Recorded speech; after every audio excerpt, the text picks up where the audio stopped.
Sur chaque épreuve, en plus de la KF3, KF2, KZ2, les GPO Karting FFSA accueillent une catégorie supplémentaire, différente à chaque fois. À Austricourt, c'est le championnat de France national qui faisait partie du programme. Un véritable engouement pour cette catégorie de promotion. Deux raisons à cela, le très bon niveau de compétition et le coût abordable de la formule. À la quarantaine de Carpen redoublants, se sont ajoutés cette année une vingtaine de nouveaux engagés.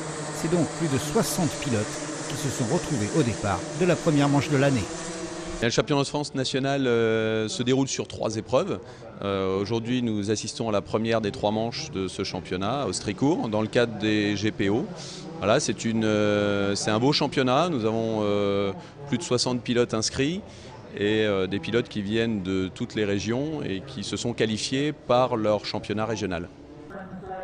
Place donc à la première finale de la saison où l'on retrouve Anthony Couder en pole position, une première ligne qu'il partage avec Pierre-Frédéric Herpin. Maxime Bidard et Anthony Fotia occupent la deuxième ligne. Et c'est parti, très bon départ d'Anthony Couder qui conserve son avantage de la grille de départ. En revanche, c'est terminé pour Luca Gelormini. En tête, Anthony Couder devant Maxime Bidard, Anthony Fotia et Pierre-Frédéric Herpin en quatrième position. Dans le peloton, les places sont très disputées. C'est Pauline Pourchère qui en fait les frais. Toujours Anthony Couder en tête devant Anthony Fotia qui s'est emparé de la deuxième place au détriment de Maxime Bidard. Anthony Couder leader mais pas pour très longtemps. Anthony Fotia est extrêmement rapide.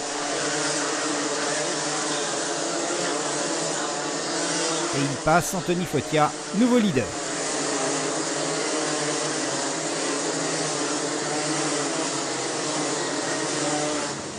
Couder est à l'affût, il passe Fotia et récupère sa première place.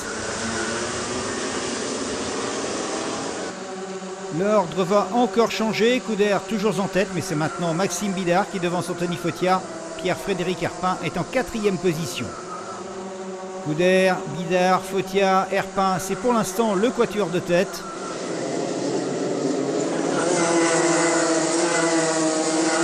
Herpin qui va se retrouver en cinquième position, Thomas Laurent est quatrième, mais on va le voir. Les positions sont encore loin d'être établies.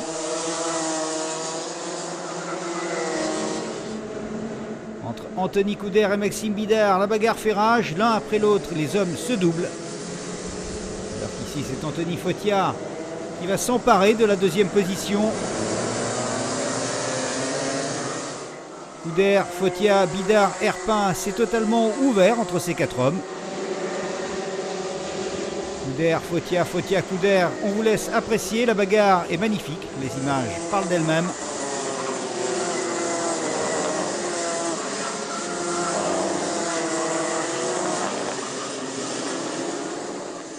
Dernier tour, dernier virage, Fotia est en tête devant Couder. Et Couder, vous allez le voir, qui va se faire pousser à l'extérieur par François-Xavier Venet. Venet sera pénalisé de 5 places pour cette manœuvre sur Couder. Voilà, tout est maintenant joué. Victoire d'Anthony Fotia devant Maxime Bidard et Lucas Brion. Au début, c'était dur, mais à la fin, le dernier tour, c'était vraiment très serré. Mais voilà, je sais pas, à la fin, j'ai doublé et puis voilà, j'ai fermé les portes. Puis j'ai réussi à rester premier, quoi. Une finale absolument magnifique. On regrettera seulement qu'Anthony Couder n'ait pas pu disputer ses chances jusqu'au drapeau à damier. Il n'en reste pas moins que la victoire d'Anthony Fotia est parfaitement justifiée, de même que les places de dauphin de Maxime Bidard et Lucas Brion. Depuis Austricourt, il y a eu Escourse dans les Landes, une seconde manche là aussi superbe. C'est Antoine Nectou qui l'a emporté devant Emmanuel Revirio et Lucas Brion.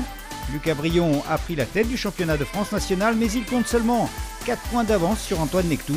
Suite et fin pour le dernier épisode, ce sera sur le circuit d'essai à la fin du mois de septembre.